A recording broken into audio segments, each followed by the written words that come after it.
Hi every one, ಎಲ್ಲರೂ ಹೇಗಿದ್ದೀರಾ? Hope ಎಲ್ಲರೂ ಚೆನ್ನಾಗಿದ್ದೀರಾ ಅಂತ ಅಂದ್ಕೊಂಡಿದ್ದೀನಿ. ನಾನಿವತ್ತು ಸಂಜೆ ಸ್ನ್ಯಾಕ್ಸಿಗೋಸ್ಕರ ಚಿಕನ್ ಟೆಂಡರ್ಸ್ ಮನೇಲೇ ಮಾಡ್ಕೊಂಡಿದ್ದೆ.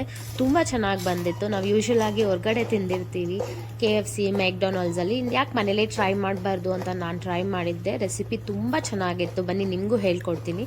ಇದನ್ನು ಮಾಡೋದಕ್ಕೋಸ್ಕರ ಒಂದು ಬೌಲಲ್ಲಿ butter milk, ketchup, pepper powder, ಉಪ್ಪು, ಖಾರ ಮತ್ತು ಶುಂಠಿ ಬೆಳ್ಳುಳ್ಳಿ ಪೇಸ್ಟು, ಆಲ್ ಪರ್ಪಸ್ ಫ್ಲೋರ್ ಹಾಕಿ ಚೆನ್ನಾಗಿ ಮಿಕ್ಸ್ ಮಾಡ್ಕೋಬೇಕು. ಮಿಕ್ಸ್ ಮಾಡ್ಕೊಂಡ್ಮೇಲೆ ಸಣ್ಣದಾಗಿ ಕಟ್ ಮಾಡ್ಕೊಂಡಿರೋ ಬೋನ್ಲೆಸ್ ಚಿಕನ್ನ ಹಾಕಿ ಚೆನ್ನಾಗಿ ಕಲಸಿಟ್ಕೊಂಡು ಒಂದು ಹಾಫ್ ಆನ್ ಅವರ್ ಮ್ಯಾರಿನೇಟ್ ಮಾಡೋದಕ್ಕೆ ತೆಗೆದಿಟ್ಕೋಬೇಕು. ಸೊ ಮೀನ್ವೈಲ್ ಇನ್ನೊಂದು ಬೌಲಲ್ಲಿ ಆಲ್ ಪರ್ಪಸ್ ಫ್ಲೋರ್, ಖಾರದ ಪುಡಿ, ಪೆಪ್ಪರ್ ಪೌಡರ್ ಮತ್ತು ರುಚಿಗೆ ತಕ್ಕಷ್ಟು ಉಪ್ಪು ಹಾಕ್ಕೊಂಡು ಆಗಲೇ ಮಾಡಿ ಇಟ್ಕೊಂಡಿರೋ ಚಿಕನ್ ಪೀಸಸ್ನ ಹಾಕಿ ಚೆನ್ನಾಗಿ, ನೋಡಿ ನಾನು ಮಾಡ್ತಾ ಇದ್ದೀನಲ್ಲ ಆ ಥರ ಕೈಯಿಂದ ಸ್ಕ್ವೀಸ್ ಮಾಡ್ಕೊಳ್ಳಿ, ಸೊ ದಟ್ ಅದೆಲ್ಲ ಮಸಾಲ ಹಿಡಿಬೇಕು. ಸೊ ಹೀಗೆ ಮಾಡಿದ್ಮೇಲೆ ಆಯಿಲ್ ಕಾಯಕ್ಕೆ ಇಟ್ಕೊಂಡು ಅದಕ್ಕೆ ಆವಾಗಲೇ ಮಾಡಿಟ್ಕೊಂಡಿದ್ರಲ್ಲ ಅದನ್ನು ಹಾಕಿ ಡೀಪ್ ಫ್ರೈ ಮಾಡಬೇಕು.